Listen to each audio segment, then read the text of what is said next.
Hello साथियों, स्वागत है आप सभी का आपके अपने यूट्यूब चैनल में। साथियों, जैसा कि मैंने पहले ही पोस्ट कर दिया था कि हम लोग जल्द ही सीटेट के पीवाईक्यू को सॉल्व करने वाले हैं, तो उसी के संदर्भ में आज हम अपना पहला वीडियो लेकर आप लोगों के सामने हाजिर हैं।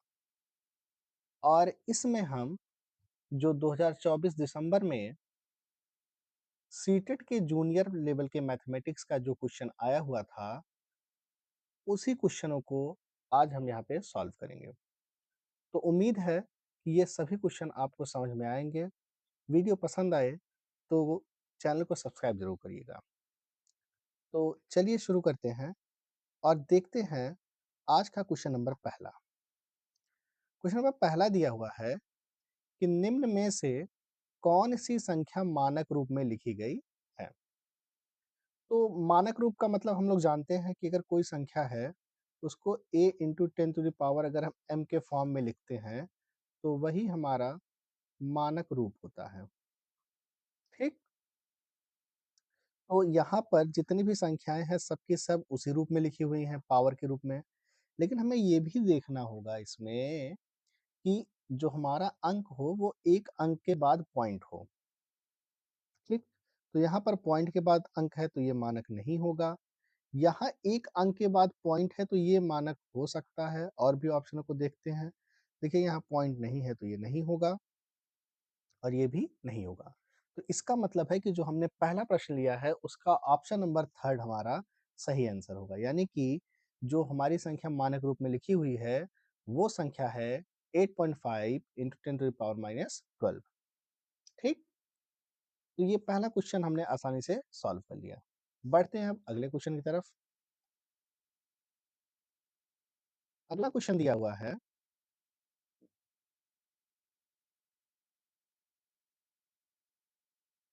कि किसी पंचभुज एबीसीडीई में कोण A equal to 2x plus 9, B equal to 2x plus 1, C equal to 2x minus 1, D equal to 2x plus 1 और E equal to 2x minus 4 है। तब हमसे पूछ रहे हैं कि 2x प्लस 10 डिग्री का मान कितना होगा। ठीक? तो क्वेश्चन ये बहुत अच्छा है और इसको हम लोग थोड़ा-सा सॉल्व कर लेते हैं। देखिए, सॉल्व कैसे किया जाएगा? समझिएगा थोड़ा-सा।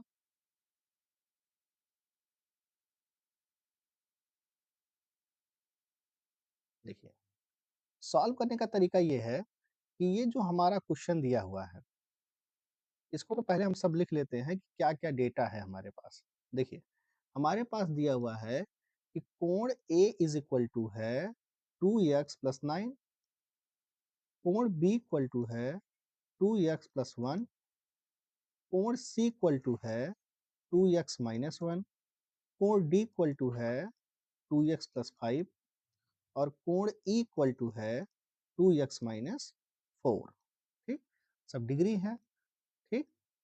और हमें निकालना है 2x प्लस 10 डिग्री की वैल्यू। ठीक? एक-एक क्वेश्चनों को अच्छे से एक्सप्लेन करते हुए समझ के चलेंगे, क्योंकि अगर हमें मेथड पता होगा, तरीका पता होगा, तो हम एग्ज़ाम में आसानी से उसको तेज़ी से सॉल्व कर सकते हैं। ठीक? तो चलिए पहले इसको हम ऐड कर लेते हैं। देखिए, क्योंकि ये पंचभुज के पाँचों कोण हैं और हम जानते हैं कि पंचभुज के पाँचों कोणों का योगफल 540 डिग्री होता है। फ़ॉर्मूला हम लोग को पता है, n-2 इंटू 180 अंश। ठीक? इस फ़ॉर्मूले से हम निकाल सकते हैं। जैसे पंचभुज की बात है तो 5 भुजाएँ होती हैं, तो 5 माइनस 2 इंटू 180, 5 में से 2 गए 3 इंटू 180 मतलब हो जाएगा 540। तो किसी भी त्रिभुज, चतुर्भुज, पंचभुज, षष्ठभुज जो भी हो, उसके अगर अंतर्गत कोणों का योग हमें निकालना हो तो हम इसी सूत्र का प्रयोग करते हैं। इसका n-2 इंटू 180। ठीक? तो चलिए इसको पहले जोड़ लेते हैं। तो जोड़ेंगे तो 9 1 10, 10 में से 1 निकल जाएगा 9, 9 5 14, 14 में से 4 निकल जाएगा, बचेगा 10। 2 2 4 2 6 2 8 2 10 यक्स। यानी कि हमारा जो पांचों कोणों का योग आ गया वो आ गया 10 यक्स प्लस 10। और ये किसके बराबर होगा? 540 के। 10 यक्स इक्वल टू हो जाएगा 540 माइनस 10, 10 इक्वल टू आ जाएगा 530, तो यक्स इक्वल टू हमारे पास आ जाएगा 53। ठीक? और हमें निकालना किसका मान है? हमें निकालना है 2x प्लस 10 डिग्री का। तो 2 गुणे 53 प्लस 10, 3 दूना के 6, हाथ से लगाइए, 5 दूना के 10, 1 11 प्लस 10, ठीक? तो हो जाएगा 11 10, देखिए 2 3 6, 2 पचे 10, 106 हो जाएगा, यहाँ 10 मिला के हो जाएगा 116 डिग्री। यानी कि इस क्वेश्चन का जो ऑप्शन नंबर 3 होगा वो करेक्ट आंसर होगा। ठीक? हर एक क्वेश्चनों को हमें बारीकी से समझना है। ये नहीं कि केवल वैसे एक्सप्लेन करते जाओ और समझ में ना आए। तो हर क्वेश्चन को हमें लगाते हुए समझते हुए चलना है। चलिए अब देखते हैं क्वेश्चन नंबर 3 का। तो क्वेश्चन नंबर 3 जो दिया हुआ है वो पेडोलॉजी से है। तो इसको हम लोग सॉल्व कर लेते हैं।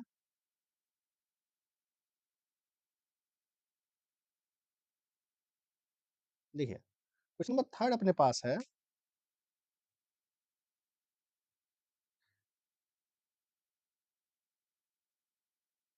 कि प्रारंभिक स्तर पर गणित की पाठ्य पुस्तक में निम्नलिखित में से कौन-सी विशेषता सबसे अधिक उपयुक्त है? ठीक? कि कौन-सी विशेषता का हम सबसे अच्छे से उपयोगिता कर सकते हैं। तो ऑप्शन हमारे पास दिया गया है कि अवधारणा को ठोस से अमूर्त की ओर प्रस्तुत किया जाना चाहिए, बिल्कुल सही बात है। कह रहे हैं पुस्तक की भाषा को अत्यधिक सटीक और तकनीकी करना चाहिए, नहीं। किताबों में अभ्यास करने के लिए बहुत सारे समान प्रश्न होने चाहिए, तो ऐसी बात नहीं है। अवधारणाओं को जटिल एवं सरल की ओर प्रस्तुत करना चाहिए, नहीं। तो इसका मतलब इसका जो ऑप्शन नंबर 1 होगा वो एकदम करेक्ट ऑप्शन होगा। ठीक? यानी कि अवधारणा को ठोस से अमूर्त की ओर प्रस्तुत करना चाहिए। देखते हैं अब अगला क्वेश्चन। अगला क्वेश्चन हमारे पास है, थोड़ा-सा लंबा क्वेश्चन है ये, कि 8,000 की एक राशि साढ़े 7% वार्षिक ब्याज की दर से यक्ष वर्ष में साधारण ब्याज पर 9,500 हो जाती है। उसी राशि का 20% वार्षिक दर से उतने ही समय में कितना मिश्र धन हो जाएगा, जबकि ब्याज वार्षिक दर से संयोजित की जाती है? चलिए देखते हैं। अच्छा प्रश्न है और थोड़ा-सा दिमाग लगेगा इसमें। देखिए,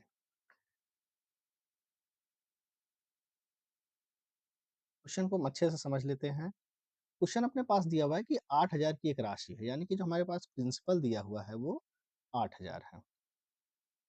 कह रहा है कि जो रेट है, यानी कि जो हमारे पास आर दिया हुआ है वो 7.5% है।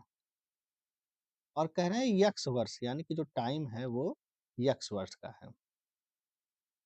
और कह रहे हैं कि साधारण ब्याज पर, यानी कि जो उसका सिंपल इंटरेस्ट है उस साधारण ब्याज पर 9,500 हो जाती है, यानी कि जब उसकी रकम आ जाती है मिलकर तो वो 9,500 हो जाती है। अब कहना है कि जो राशि है, उसी राशि को अगर हम 20% वार्षिक ब्याज की दर पर, यानी कि कितने परसेंट वार्षिक ब्याज की दर पर?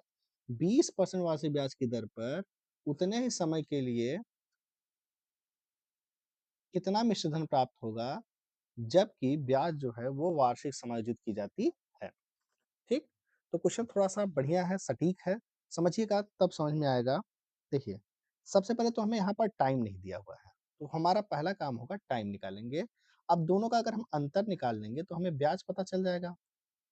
तो साधारण ब्याज हमें कितना देना पड़ा?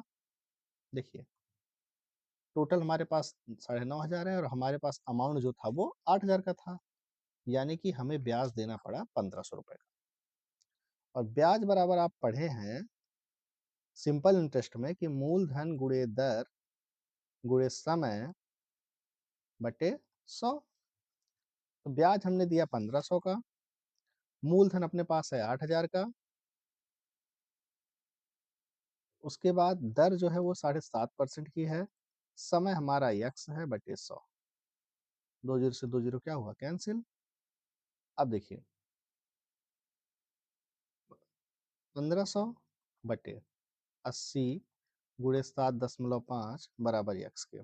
तो जब हम इस यक्स को सॉल्व करेंगे तो जो हमारे पास उत्तर आ जाएगा वो 2.5 ईयर का आ जाएगा, यानी कि 2.5 वर्ष का समय आ जाएगा। ठीक? अब इतने ही समय पर हमें अमाउंट को कितने परसेंट वार्षिक ब्याज की दर से देना है? 20% वार्षिक ब्याज दर से देना है और कह रहे हैं कि कितना मिश्र धन हमको उतने समय में मिलेगा। कितने समय में? 2.5 वर्ष में। ठीक?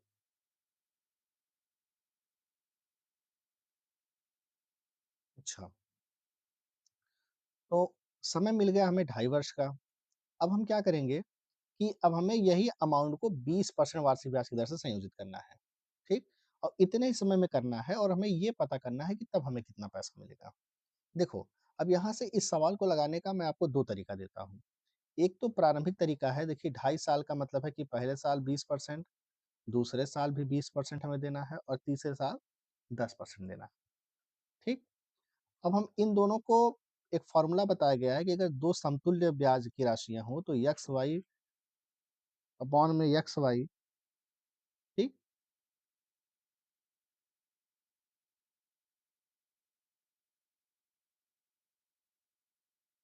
बटे 100 कर लेते हैं।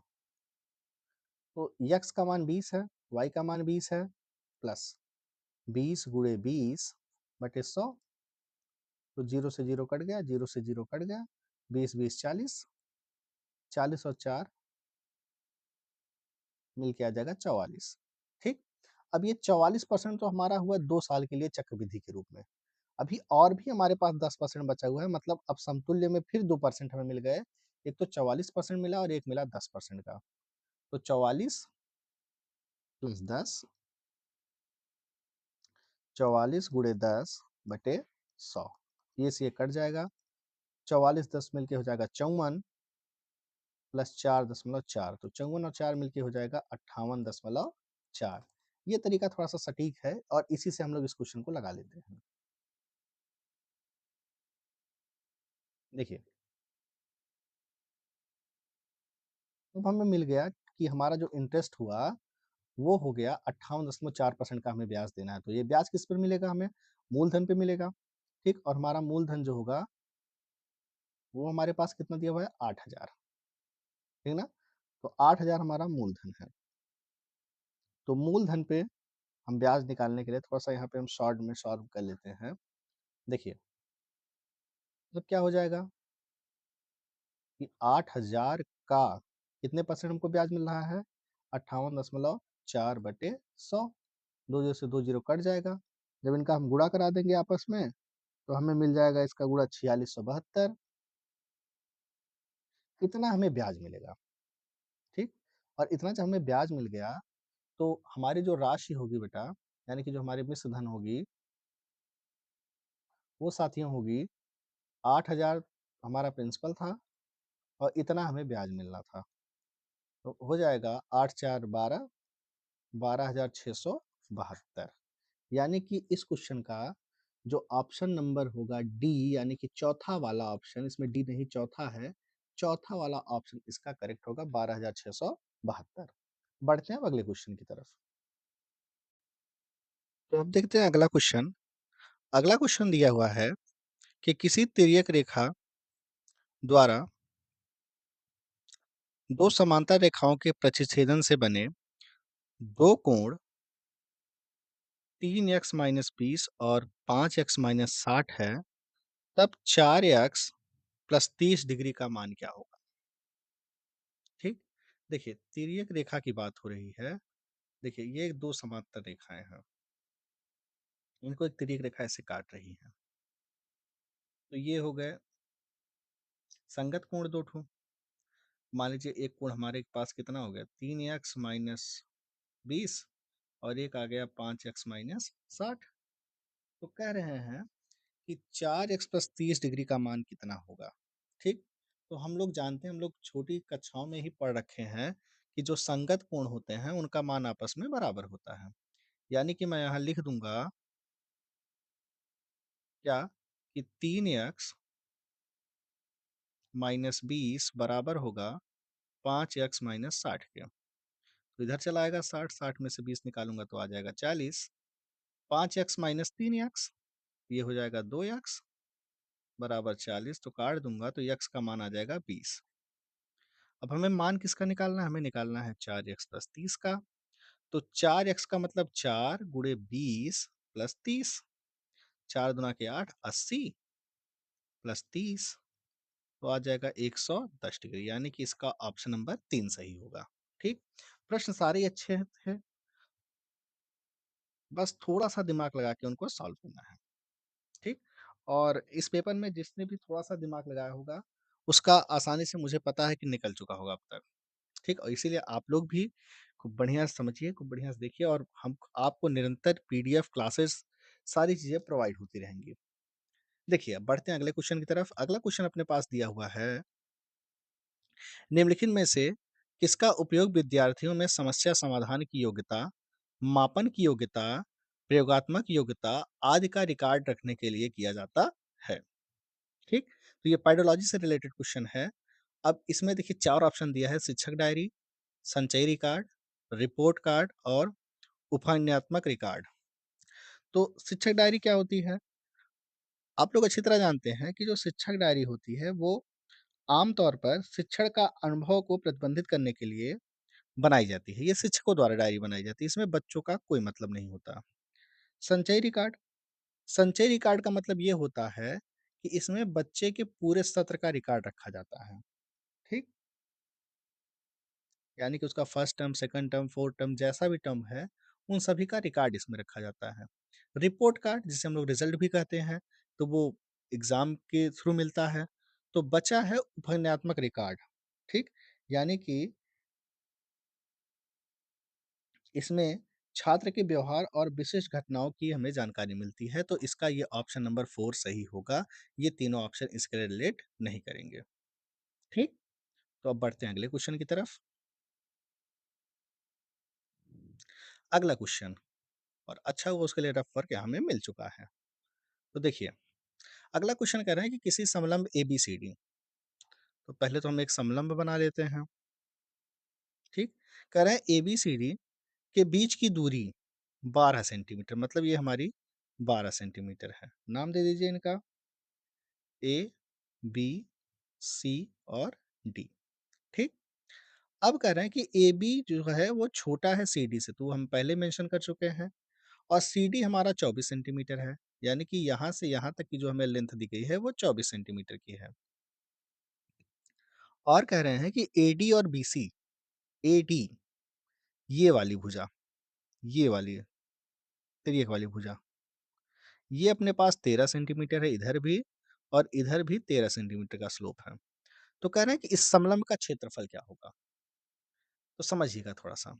देखिए, समलंब का क्षेत्रफल हम तब निकालते हैं जब हमें दोनों भुजाएँ पता होती, ठीक?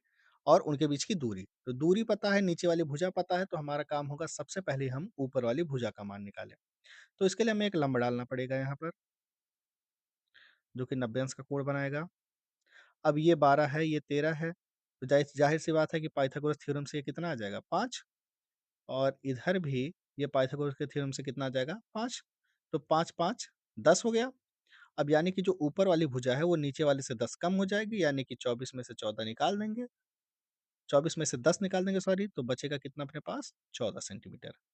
यानी कि जो AB का मान है वो आ गया 14 सेंटीमीटर, BC अपने पास या CD सॉरी दिया हुआ है अपने पास 24 सेंटीमीटर और दोनों के बीच की जो दूरी दी गई है वो है अपने पास 12 सेंटीमीटर। तो इसका जो क्षेत्रफल होगा वो होगा दोनों भुजाओं का योग इनटू बीच की दूरी बटे 2।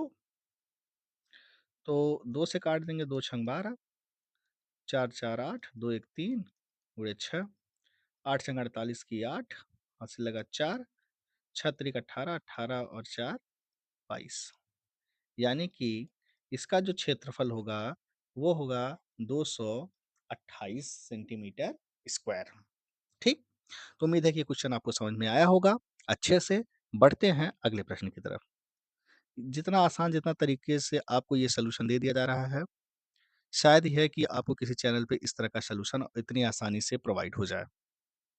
अगला क्वेश्चन देखते हैं। क्वेश्चन दिया हुआ है कि निम्न आंकड़ों को एक खिलाड़ी द्वारा खेले गए पिछले 11 मैचों के लिए विकेटों को दर्शाते हैं। ठीक? मतलब एक खिलाड़ी के द्वारा उसके द्वारा 11 मैच खेले गए और उन 11 मैचों में उसने कितना विकेट लिया है, उसके बारे में यहाँ पर दर्शाया जा रहा है। तो कह रहे हैं कि इन आंकड़ों का माध्य और बहुलक का अंतर क्या होगा? तो माध्य का मतलब हम लोग जानते ही हैं कि सभी को जोड़िए और जितने नंबर है उतने से भाग कराइए। तो पहले मैं इसका माध्य निकाल लेता हूँ। तो 4 1 5, 5 2 7, 1 8, 1 9, 3 12, 4 16, 2 18, 1 19। 19 आ गया सब और टोटल है कितना? 11। ठीक, तो इसका माध्य हो गया 19/11 और बहुलक यानी कि जो सबसे ज़्यादा बार आया हो, तो 1, 2, 3, 4, 4 बार 1 आया है तो इसका जो बहुलक होगा, वो हो जाएगा 1। अब दोनों का अंतर हमें निकालना है, तो निकाल लेंगे यहाँ से हम 19 - 11 बटे 11, तो 11 7 19, 7/11 यानी कि इसका ऑप्शन नंबर दूसरा वाला सही होगा। ठीक? अब बढ़ते हैं अगले क्वेश्चन की तरफ। देखिए क्वेश्चन कितने बढ़िया आए थे, बस थोड़ा-सा ध्यान रखने की ज़रूरत है और आसानी से सब सॉल्व हो जाएँगे। क्वेश्चन दिया हुआ है कि एक 9 अंकी संख्या है जो कि 56, 5x, 92, 74 y के रूप में है और ये 88 से विभाज्य है। तब 2x प्लस 3y का मान क्या होगा? ठीक? तो इसको हम करने के लिए बोर्ड ले लेते हैं। देखिए, क्वेश्चन अपने पास दिया हुआ है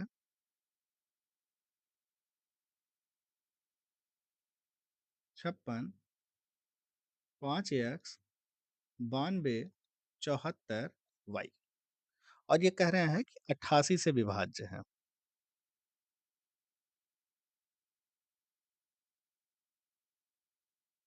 ठीक? तो देखिए 88 का मतलब अगर इसका हम अभाज्य गुणनखंड करेंगे तो 8 गुणे 11 या 2 गुणे 2 करके आ जाएगा। तो इसका मतलब अगर ये 88 से विभाज्य होगा, तो ये संख्या 8 से पूरी तरह कटनी चाहिए और 11 से कटनी चाहिए। तो पहले हम 8 के विभाज्यता नियम को लगा लेते हैं। देखिए, 8 से कोई संख्या तभी विभाजित होती है, जब उस संख्या के अंतिम 3 अंक 8 से पूरी तरह विभाजित हो जाएँ।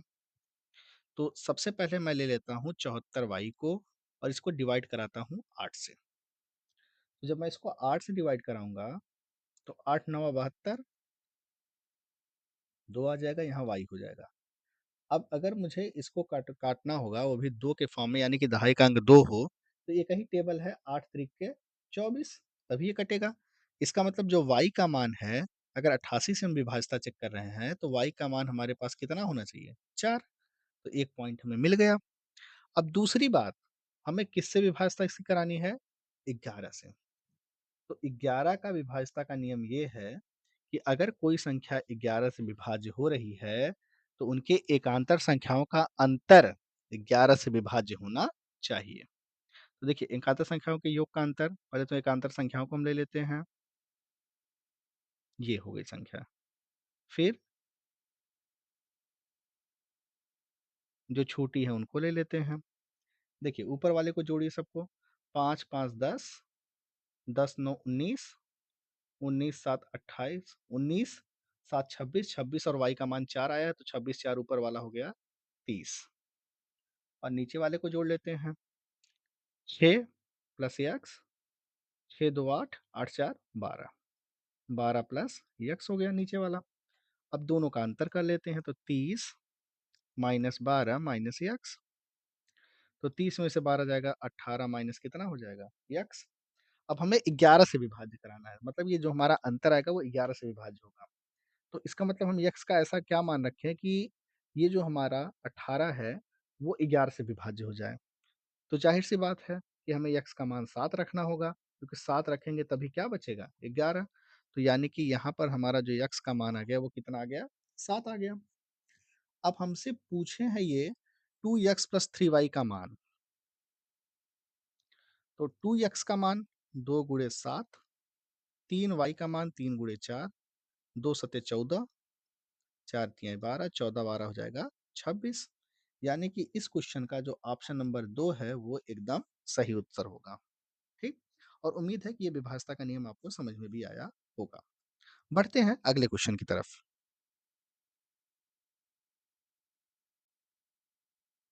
तो अगला क्वेश्चन अपने पास दिया हुआ है कि बहुत से व्यवसाय जैसे लेखा शास्त्र यानी कि जिसमें हिसाब किताब होता है, बैंकिंग, दुकानदारी, सिलाई का काम इत्यादि में प्रत्यक्ष या परोक्ष रूप से गणित की आवश्यकता होती है और यह गणित के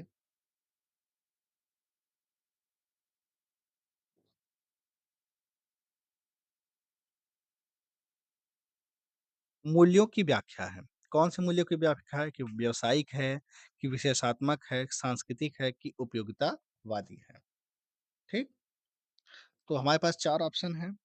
तो देखिए, व्यावसायिक का मतलब होता है कि व्यावसायिक मूल्य विशिष्ट व्यावसायिक क्षेत्रों में गणित के महत्व पे केंद्रित होती है। संबंधित होने के बावजूद यह कथन व्यापक है। ठीक? विशेषात्मक का मतलब होता है कि जैसे हम किसी विषय का अध्ययन कर रहे हैं उस अध्ययन में आ जाए। सांस्कृतिक का मतलब होता है कि हमारे सांस्कृतिक महत्वाकांक्षाओं में और उपयोगितावादी का मतलब होता है कि हमारे उपयोग में। तो इसका जो ऑप्शन होगा उपयोगितावादी, वही ऑप्शन इसका क्या होगा? सही होगा। ठीक? उपयोगितावादी आंसर इसका सही आंसर होगा। अब बढ़ते हैं अगले क्वेश्चन की तरफ।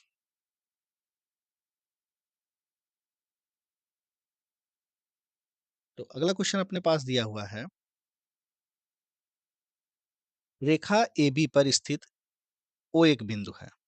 तो एक रेखा है ए बी, इस पर एक बिंदु हम बना लेते हैं ओ और कह रहे हैं कि ए बी के एक ही ओर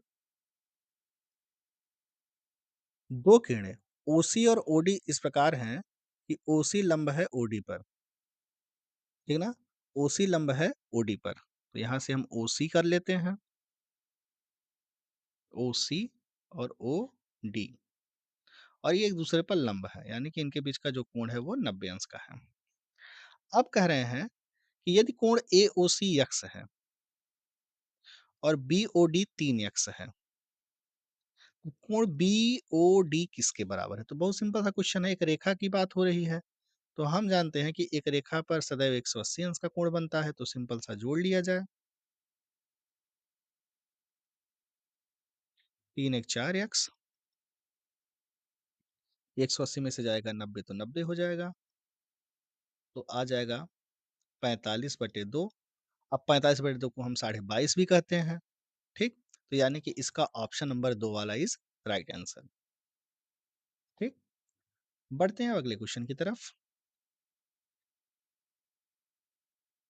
अगला क्वेश्चन दिया है, उच्च प्राथमिक स्तर पर पूर्णांकों के जोड़ के लिए कौन सी विधि ज्यादा उपयुक्त होगी? सॉरी, उच्च प्राथमिक स्तर पर पूर्णांकों को जोड़ पढ़ाने के लिए निम्न में से कौन सी विधि कम लाभदायक है? ज्यादा नहीं, कम पूछा है। पहला कह रहा है कि चार्ट पेपर का उपयोग, सीढ़ियों का उपयोग, लिफ्ट का उपयोग और संख्या रेखा का उपयोग। ठीक? तो कौन सी विधि ज्यादा उपयुक्त होगी, इसको हम समझ लेते हैं। देखिए,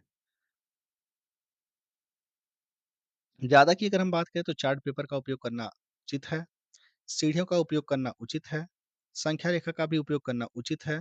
ये जो लिफ्ट का उपयोग होगा ये उचित नहीं होगा। बढ़ते हैं अगले क्वेश्चन की तरफ। अगला क्वेश्चन दिया हुआ है अपने पास।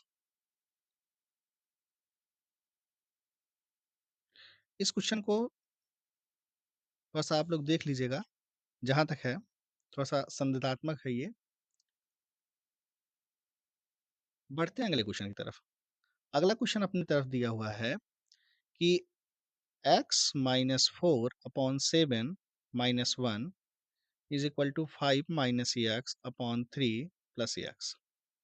तो कह रहे हैं कि what is the value of 11k + 18, 11k - 12। तो पहले हम इसको सॉल्व कर लेते हैं क्योंकि x बराबर k है, मतलब जहाँ x है वही k है। इसको हम सॉल्व करेंगे तो x - 11/7 5 प्लस 2x/3 हो जाएगा। इसको इधर लाएँगे तो 3x - 33 35 प्लस 7 दूना के 14x, ये इधर चला आएगा, तो 35 माइनस में, फिर माइनस में 33, 14 में से 3 जाएगा 11x, तो 5 3 8, 6 minus 68 equal to 11x, x equal to आ जाएगा माइनस 68 बटे कितना, 11। अब हमें किसका मान निकालना है? हमें मान निकालना है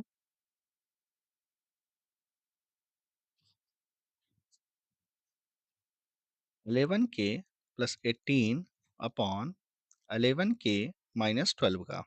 ठीक, तो 11 k का मान क्या होगा, माइनस 68 बटे 11 प्लस 18, 11 माइनस 68 बटे 11 माइनस 12, ये से ये कट जाएगा, ये से ये कट जाएगा, तो 8 में से 8 गए 0, और 6 में से 1 गए 5, माइनस में वो भी, और यहाँ पर 8 और 10 मिलके 8 2 10 0 आ जाएगा, 6 1 7 1 8, आगे लग जाएगा माइनस। ठीक, तो माइनस से माइनस कैंसिल, 0 से 0 कैंसिल, इसका उत्तर आ जाएगा 5 बटे 8, यानी कि इस क्वेश्चन का ऑप्शन नंबर चौथा सही होगा। अब बढ़ते हैं अगले वाले क्वेश्चन की तरफ। देखिए, क्वेश्चन सारे इजी थे, केवल थोड़ा सा दिमाग लगाया जाता तो आसानी से हो जाएगा। अगला क्वेश्चन दिया हुआ है कि मोनू ने श्यामपट्ट पर कुछ संख्याएं लिखकर उसको बढ़ते हुए क्रम में व्यवस्थित कर दिया, और क्रम क्या था कि 2, उससे बड़ा 7, उससे बड़ा 9, उससे बड़ा 12। फिर कह रहे हैं कि उसने प्रत्येक में माइनस 1/2 का गुणा करा दिया, तो माइनस 1/2 का गुणा इसमें कराएंगे तो माइनस 1 आ जाएगा, इसमें कराएंगे माइनस 7/2 आ जाएगा, इसमें कराएंगे माइनस 9/2 आ जाएगा, और इसमें कराएंगे तो माइनस 6 आ जाएगा। तो अब कह रहे हैं कि निम्नलिखित में से कौन सा कथन सही होगा, इसका आपको चयन करना है कि आरोही क्रम के पदों की संख्या बदल जाएगी, संख्या का आरोही क्रम अब भी वही रहेगा, संख्याओं का माध्य समान रहेगा, आरोही क्रम बदलकर सब अवरोही क्रम में हो जाएंगे। तो जाहिर सी बात है, देखिएगा कि माइनस 6, 9/2 का मतलब 4.5, तो माइनस 6 से बड़ा होगा माइनस 4.5, माइनस 4.5 से बड़ा होगा माइनस 3.5, और माइनस 3.5 से बड़ा होगा माइनस 1। तो इसका मतलब अभी ये चल रहा था आरोही में, और अब ये बदल गया अवरोही में, यानी कि इसका जो ऑप्शन नंबर 4 होगा वो एकदम सही आंसर होगा कि आरोही का क्रम बदलकर अब अवरोही का क्रम बन जाता है। ठीक, बढ़ते हैं अगले क्वेश्चन की तरफ।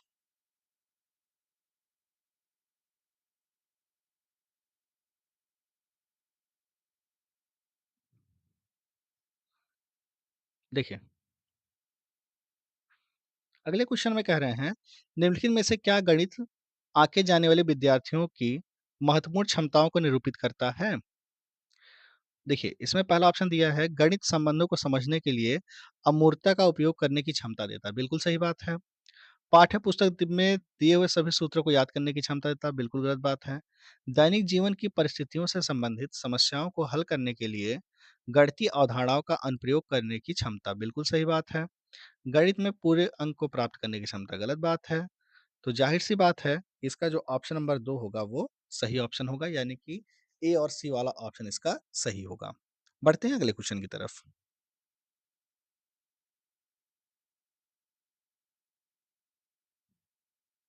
देखिए, अगला क्वेश्चन अपने पास दिया हुआ है,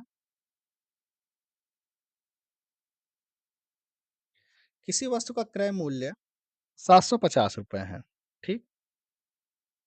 क्रय मूल्य मतलब कास्टिंग प्राइस दी गई है ₹750, और इस पर अंकित मूल्य, और इसके अंकित मूल्य पर 24% की छूट दी जा रही है, यानी कि जो डिस्काउंट दिया जा रहा है अंकित मूल्य पर वो 24% दिया जा रहा है अंकित मूल्य पर, समझते रहिएगा। और उसके बाद इसे कितने में बेचा गया? सेल किया गया ₹608 में। कह रहे हैं कि यदि इस वस्तु को इसके अंकित मूल्य पर ही बेचा जाता तब कितना लाभ मिलता? तो सबसे पहले हम इसका अंकित मूल्य निकालेंगे, ठीक? यानी कि मार्केट प्राइस पहले इसकी क्या थी, क्योंकि मार्केट प्राइस पे ही डिस्काउंट दिया गया होगा तब जाके ये सेलिंग प्राइस बना होगा। तो देखिए, इसका फ़ॉर्मूला होता है कि SP is equal to market price 100 minus discount upon discount. तो हमारी जो सेलिंग प्राइस है वो 608 है, मार्केट प्राइस हमको निकालनी है और 100 माइनस 24 करेंगे यहाँ पे, बटे में आ जाएगा 100, तो 608 76 एमपी अपॉन 1000। अब इसको जब हम काटेंगे पीटेंगे तो हमारी जो मार्केट प्राइस आ जाएगी वो आ जाएगी 800 रुपये। ठीक, अब कह रहे हैं कि अगर आप इस पे बेचते तो आपको कितना लाभ होता। देखिए हमारी कास्टिंग जो थी वो 750 थी, तो जाहिर सी बात है 50 का लाभ होता। तो 50% में निकालना है बटे 750, गुणे करा देंगे कितना, 100। तो जब हम इसको सॉल्व करेंगे तो जीरो से जीरो हो जाएगा कैंसिल, 5 दूना के 10, 5 15 में 75, ठीक ना। तो जब इसको पूरा काट पीट दिया जाएगा तो इसका आंसर आ जाएगा 6 सही 2/3%। ठीक, यानी कि इसका जो ऑप्शन नंबर 1 होगा वो सही आंसर होगा। ठीक, बढ़ते हैं अगले क्वेश्चन की तरफ।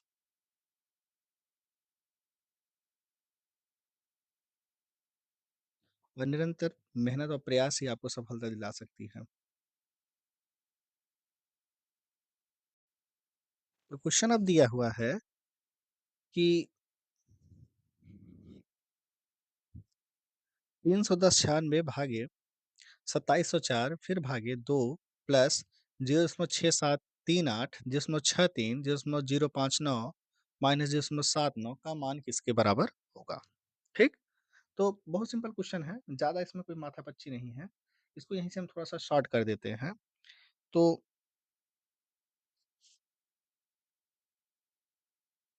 इसको जब शॉर्ट करेंगे तो क्या आएगा, देखिए 2 एकम नम 2, 2 तिया 6, 2 पचे 10, 2 दूना के 4, ठीक ना।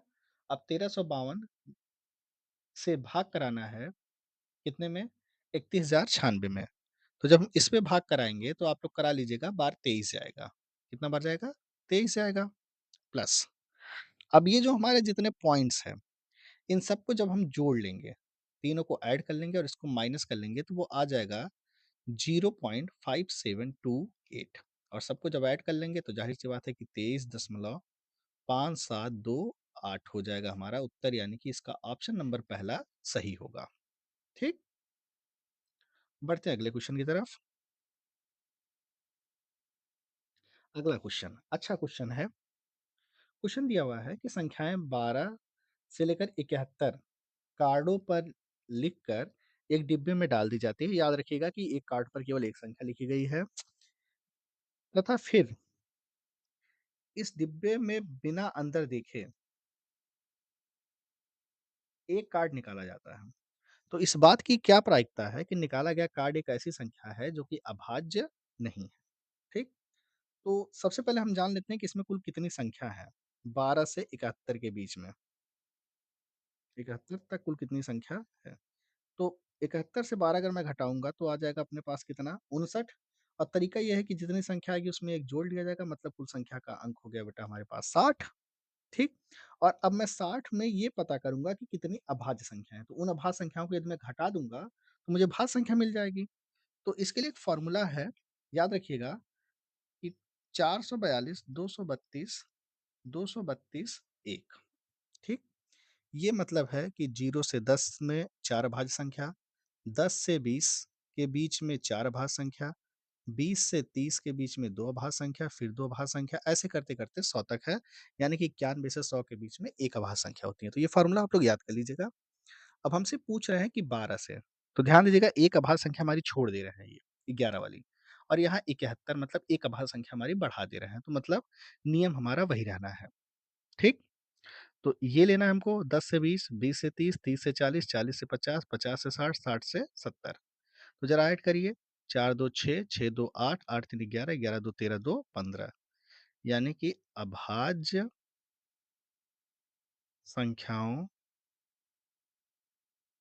की कुल संख्या, तो ये अपने पास हो जाएगी 15। तो भाज्य कितने हो जाएंगे तब, 60 माइनस 15 यानी कि 45। तो इस बात की हमें प्रायिकता निकालनी है। तो फॉर्मूला होता है बेटा कि अनुकूल परिणामों की संख्या बटे कुल परिणामों की संख्या। तो 15 तिया 45, 15 चौके 60। यानी कि साथियों हमारा जो आंसर होगा वो चौथा नंबर हो जाएगा। ठीक? अब बढ़ते हैं अगले क्वेश्चन की तरफ। अगला क्वेश्चन क्या आपका गिवन है? देखिए पेडोलॉजी से है। तो अगला क्वेश्चन ये है, निम्नलिखित में से कौन-सी गणित की एक शिक्षण विधि है? सामूहिक परिचर्चा? नहीं। समस्या निदान विधि? नहीं है। व्याख्यान? हाँ। किसी चीज़ पे अगर व्याख्यान दिया जाए तो वो विधि एक अच्छी विधि मानी जाती है। ठीक? तो इसका ऑप्शन नंबर सी वाला हमारा सही होगा। बढ़ते हैं अगले क्वेश्चन की तरफ। अगला क्वेश्चन दिया हुआ है हमारे पास कि त्रिज्या 25 सेंटीमीटर वाले एक पहिया 350 चक्कर में कितनी दूरी मीटरों में लगाता है? पाई का मान 22/7 रखना है। तो सबसे पहले अपने पास जो त्रिज्या दी गई है r बराबर वो 25 सेंटीमीटर दी गई है। और अगर हम एक चक्कर की बात करेंगे तो परिधि का मतलब होगा 2 पाई r, और वहीं मुझे 25 चक्कर निकालना है। तो इसी में मैं कितने का मल्टीप्लाई कर लूँगा? 25 का। तो 25 दूना के 50, पाई का मान 22/7, 25 नहीं 350 चक्करों का हमें निकालना है, सॉरी। तो हो जाएगा 2, पाई का मान 22/7, आर का मान 25 और ये 350। काट देंगे इसको तो 7 पचे 35, 50 आ जाएगा। 50 दूना के 100 गुणे 22 गुणे 55, तो ये आ जाएगा कुल मिला के अपने पास कितना? 55,000 सेंटीमीटर। ठीक? अब 55,000 में सेंटीमीटर से थोड़ी मतलब है, हमको चाहिए मीटर में ही है। तो भाग करा देंगे 100 से तो कट जाएगा, आ जाएगा कितना? 550 मीटर। यानी कि इसका तीसरा वाला ऑप्शन एकदम सही होगा। और उम्मीद है कि आपको इतने आसानी से अच्छे से मेथड समझते हुए आ रहा होगा। और जल्द ही हम लोग इसकी एक पूरी कंप्लीट एक-एक टॉपिक की क्लास लाने वाले हैं। ठीक? जल्द ही लाइव क्लासेस की कहानी स्टार्ट होने वाली है। आज भी ट्राई किया गया था लेकिन ट्राई हो नहीं पाया, तो जल्द ही ये स्टार्ट होगी। फिलहाल बढ़ते हैं अगले क्वेश्चन की तरफ। अगला क्वेश्चन अपने पास दिया है कि 20 पीक्यू का square plus 4 PQ plus 45 PR square minus 60 PQR और 6 आरपी का गुणनखंड निम्न में से कोई एक है। अब कौन सा एक गुणनखंड ये हमें निकालना होगा। तो इसको थोड़ा सा हम ऐसे लिख लेते हैं, 20 पीक्यू का square minus 60 PQ R plus 45 PR का स्क्वायर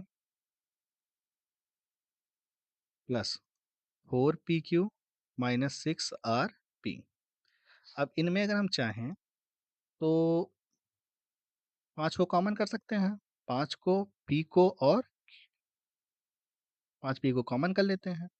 तो 5 चौके 20, 4 क्यू स्क्वायर, 5 बरहम में 60 क्यू आर प्लस 5 नवा 45। और इसमें चाहें हम तो कॉमन कर सकते हैं कितना? 2 पी, तो 2 क्यू माइनस 6 आर। अब ये हमारे पास एक पूर्ण वर्ग बन जाएगा।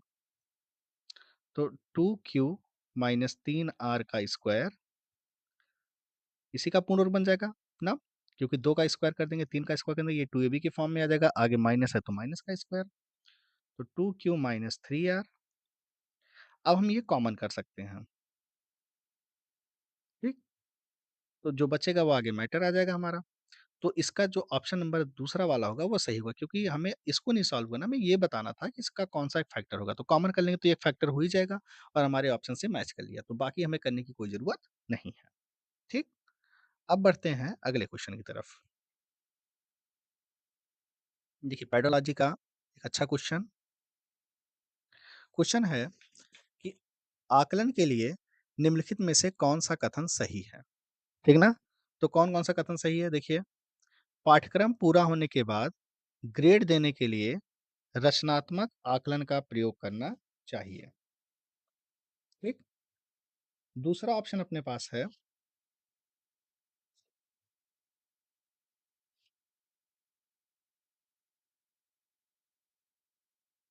देखिए, दूसरा ऑप्शन अपने पास ये है कि अधिगम के रूप में मूल्यांकन, स्वत मूल्यांकन और सहकर्मी मूल्यांकन में अवसर प्रदान उत्पन्न करता है। अगला है योगात्मक आकलन यह जानने में मदद करता है कि किसी अवधारणा में शिक्षण के दौरान निर्देशात्मक उद्देश्यों को किस हद तक प्राप्त किया गया है। और चौथा दिया गया है अधिगम के लिए आकलन एक ऐसी प्रक्रिया है जिसे प्रतिपुष्टि प्रदान करने का अवसर नहीं होता। ये तो बिल्कुल गलत है, ये भी गलत है आपका। ये आपका ऑप्शन सही होगा कि अधिगम के रूप में मूल्यांकन, स्वमूल्यांकन और सहकर्मी मूल्यांकन के अवसर उत्पन्न होते हैं। यानी कि इस क्वेश्चन का ऑप्शन नंबर 2 आपका एकदम सही आंसर होगा। बढ़ते हैं अगले क्वेश्चन की तरफ।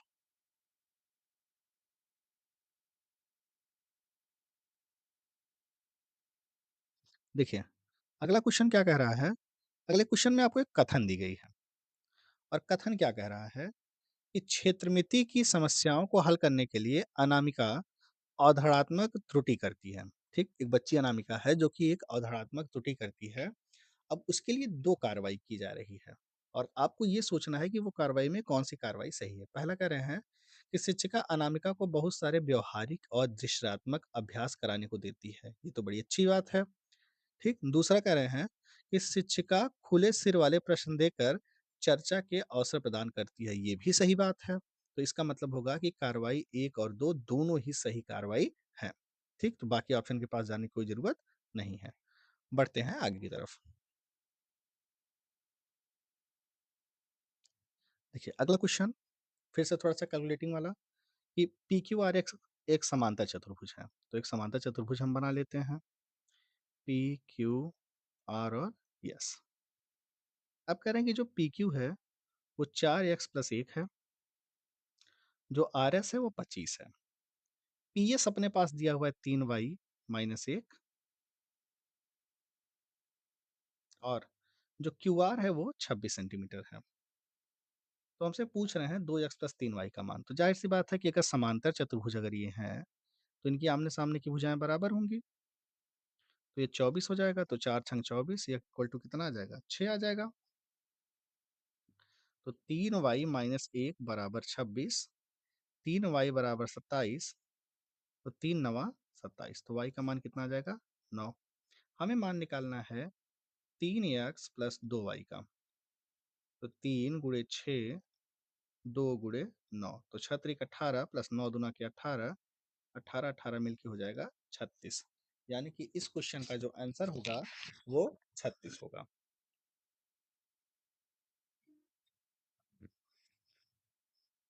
बढ़ते हैं अब अगले क्वेश्चन की तरफ। अब देखते हैं अगला क्वेश्चन। तो अगला क्वेश्चन अपने पास दिया हुआ है, निम्न में से कौन सी परिमेय संख्याएं -7/10 और -1/4 के बीच में स्थित है? तो इसका एक सिंपल सा तरीका समझिएगा कि -7/10 का मतलब होगा 0.7 और 1/4 का मतलब होगा -2 दशमलव यानी कि 0.25। तो इन्हीं के बीच में वो संख्या होनी चाहिए। तो पॉजिटिव वाले तो कोई नहीं होंगे, ना तो ये होंगे, ना तो ये होंगे। माइनस का ही होगा और इनके बीच में होगा। अब देखिए 3/4, 3/4 का मतलब 0.75। 0.75 तो इसमें है ही नहीं, तो बचा हमारा ऑप्शन नंबर 1 वाला। यानी कि इसका जो पहला ऑप्शन होगा वो एकदम सही होगा। तरीका यही समझिएगा कि अगर जैसे हमने कह दिया कि 5/10, 7/10 के बीच की संख्या, तो 0.5 इधर करिए, 0.7 इधर करिए और उनके बीच की संख्याओं को चुनिए। बाकी जो फॉलो नहीं कर रहा है उसको तुरंत आप हटा सकते हैं। ठीक? तो बढ़ते हैं अगले क्वेश्चन की तरफ। अगला क्वेश्चन ये तो काफ़ी सिंपल सा क्वेश्चन है कि यक्स वह न्यूनतम संख्या है जिसे 2605 से घटाने पर पूर्ण वर्ग संख्या बन जाती है। तो पहले हमें इसको निकालना पड़ेगा कि कितना घटाया जाएगा कि ये पूर्ण वर्ग बन जाए। तो 2605 दो का जोड़ा बना देते हैं। तो काटेंगे जब इसको हम तो 5 पचे 25 भाग विधि से ना, तो 105 आ जाएगा। जितना लिए हैं उतना जोड़ना पड़ेगा, तो 10 हो जाएगा। अब यहाँ पर जो संख्या लेंगे वही यहाँ लेनी है। 2 तो ले नहीं जा सकेंगे, तो कम से कम 1 ले जाएँगे। तो 101 आ जाएगा, बचेगा कितना? 4। यानी कि इस दी गई संख्या में से अगर हम 4 को घटा दें तो संख्या हमारी पूर्ण वर्ग बन जाती है। अब हमसे ये नहीं पूछा है, हमसे ये पूछा है कि 4x प्लस 7 का मान कितना होगा? तो 4 x का मान हमने निकाला 4 प्लस 7, तो 4 चौक 16 20, तो कितना आ जाएगा भैया? 23। यानी कि इस क्वेश्चन का ऑप्शन नंबर थर्ड एकदम सही आंसर होगा। ठीक, तो बढ़ते हैं अब अगले क्वेश्चन की तरफ। अगला क्वेश्चन देखिए सिंपल सा है, कह रहा है कि a इज इक्वल टू दिया है अपने पास 3x² minus 8x plus 11, b equal to दिया है -2x² plus 12x, c equal to दिया है -4x² प्लस 7 और d इक्वल टू दिया है x² माइनस x माइनस 11। ठीक, तो हमसे कहन क्वेश्चन बोला क्या है कि a प्लस बी प्लस सी और उसमें माइनस करिए d को। ठीक, तो सबसे पहले हम क्या करते हैं कि a प्लस बी प्लस सी का मान निकाल लेते हैं। ठीक, तो देखिए 11 और 7 मिलके 19 हो जाएगा और 12x में से अगर 8x आप निकालेंगे, 4x क्योंकि सजाती ही जुड़ेंगे विजाती घटेंगे, 4 2 6, 6 में से 3 निकाल देंगे तो -3x² माइनस 3x², ये मान हो गया a प्लस बी प्लस सी का। तो इसको एक बार मैं यहाँ लिख लेता हूँ। अब उसमें से d वाला घटाना है हमको, तो d वाला जो मान दिया गया है वो x², देखिए घटाने का मतलब मैं यहीं से चिन्ह बदलते चल रहा हूँ, तो -x² प्लस x प्लस 11, तो 19 और 11 मिलके 30, 4 और 1 मिलके 5x और 3 1 मिलके -4x²। अब -4x² प्लस 5x प्लस 30, अब इसकी हम तुलना करेंगे, किससे करेंगे?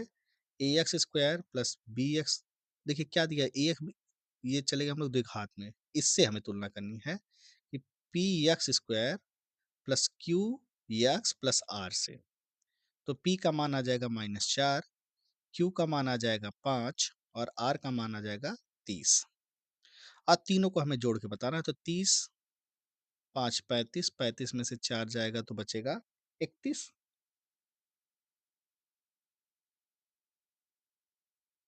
ठीक,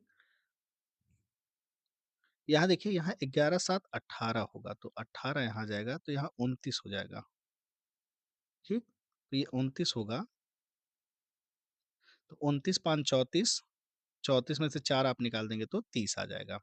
ठीक, यानी कि इसका जो ऑप्शन नंबर चौथा होगा वो करेक्ट आंसर होगा।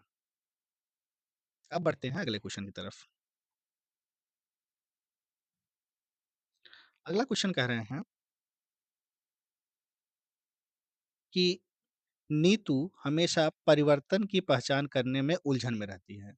उसको गणित की शिक्षिका ने उसके परिवर्तन के लिए सरल शब्द दिया जिससे उसकी मदद हुई, और जो कि है परिवर्तन, प्रतिबिंब, रोटेशन, स्थानांतरित और आवर्धन।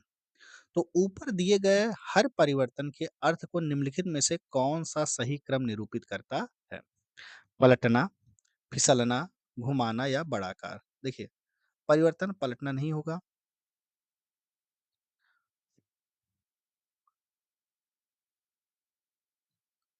ठीक, तो इसका थोड़ा सा इंग्लिश ऑप्शन देख लिया जाए, ज्यादा से टेबल बैठेगा। फ्लिप, हाँ फ्लिप रहेगा, यानी कि पलटना रहेगा। Slide, turn, bigger figure, turn slide flip and bigger figure, ये तो नहीं रहेगा। Flip, turn, side and bigger figure, ये वाला ज्यादा इसका करेक्ट सही माना जा रहा है, क्योंकि फ्लिप उसके बाद फिर टर्न है, ठीक ना, फ्लिप, टर्न, फिर स्लाइड है, फिर बिगर फिगर है। ठीक, तो इस क्वेश्चन का जो ऑप्शन नंबर थर्ड होगा वो करेक्ट आंसर होगा। अब बढ़ते हैं अगले क्वेश्चन की तरफ। अगला क्वेश्चन कह रहे हैं कि निम्न में से किससे एक त्रिभुज की रचना की जा सकती है? देखिए त्रिभुज की दो भुजाएं दी गई हैं, कोई भी हम एक त्रिभुज बना लेते हैं। ठीक, कोई भी एक त्रिभुज हम बना लेते हैं, मान लीजिए एक त्रिभुज हमने बना लिया, ये हमारा ए है, ये बी है, ये सी है। ए बी का मान 5 दिए हैं, बी सी का 6 दिए हैं, और कोण ए बी सी ये वाला अपने पास दिए हैं 130 डिग्री का। ठीक ना, तो अगर ये 130 डिग्री का हमारे पास दिए हैं और कोण बी ए सी मतलब ये दिए हमारे पास कितने का, 25 डिग्री का। ठीक, तो ये भी कितना होगा, 25 डिग्री होगा। अब इसका मतलब कि अगर दोनों भुजाएं बराबर हैं तो बराबर भुजाओं के सामने के कोण भी क्या होंगे, आपस में बराबर होंगे। ठीक,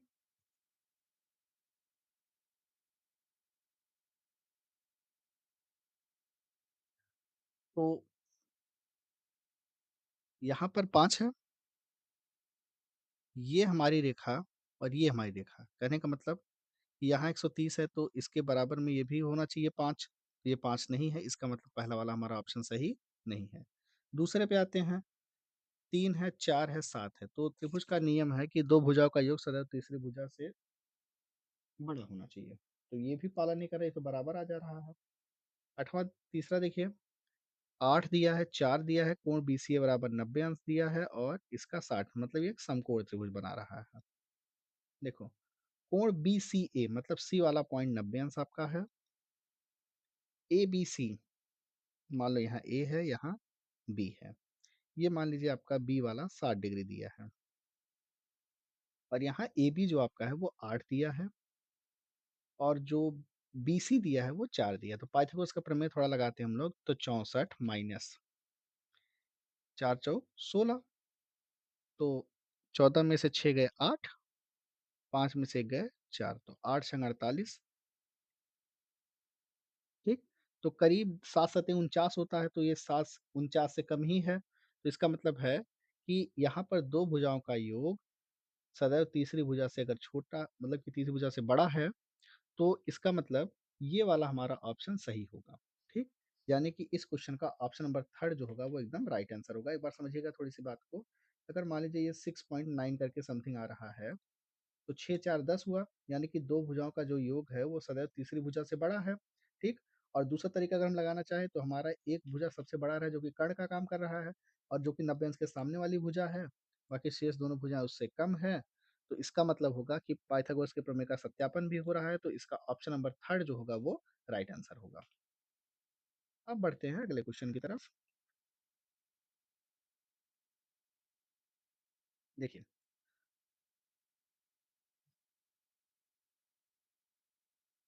अगला क्वेश्चन और लास्ट क्वेश्चन मैथमेटिक्स का, इसके बाद आपका साइंस है जो कि हम नेक्स्ट वीडियो में सॉल्व करेंगे। तो इस क्वेश्चन को हम लोग देख लेते हैं। क्वेश्चन दिया हुआ है कि 12 सेमी भुजा वाला एक ठोस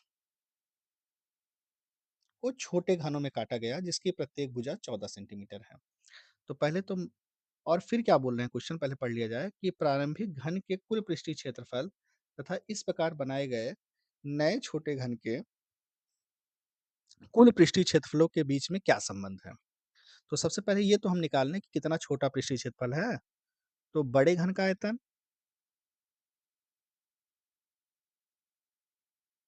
बराबर होगा n छोटे घन के आयतन के।